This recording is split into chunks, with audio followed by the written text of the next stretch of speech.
শেষবার টেস্ট খেলেছেন 2022 সালে ওয়েস্ট ইন্ডিজ সফরে।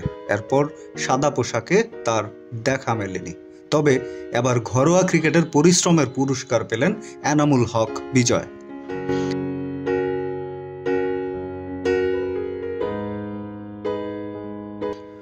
দু 2022-এর পর বিজয়ের পারফরমেন্স অনেকটাই আড়ালে, তবে পর্দার পেছনে ছিল একগুচ্ছ পরিশ্রম আর ধারাবাহিকতা।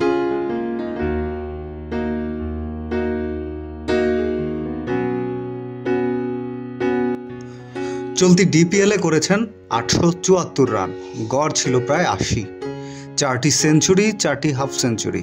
বিজয় যেন নিজেই নিজেকে প্রমাণ করে ছাড়লেন।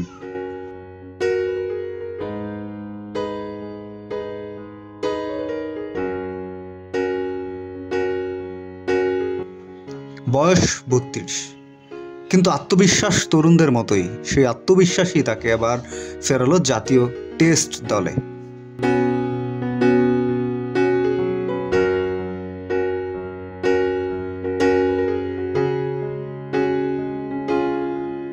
নির্বাচক গাজী আশরাফও জানালেন, বিজয় ছিলেন আলোচনাতে। সে অনেক ভালো ফর্মে ছিল, দেরিতে হলেও সুযোগটা এসেছে।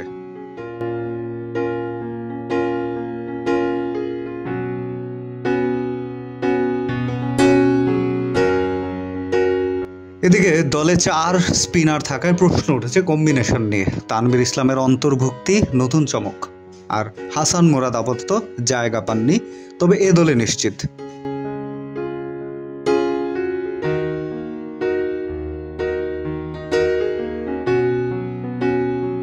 দীর্ঘ অপেক্ষার পর টেস্ট দলে ফেরার সুযোগ।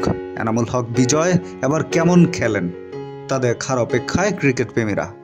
হয়তো এটিই হতে পারে তার দ্বিতীয় ইনিংস, আরও পরিণত, আরও ধারালো।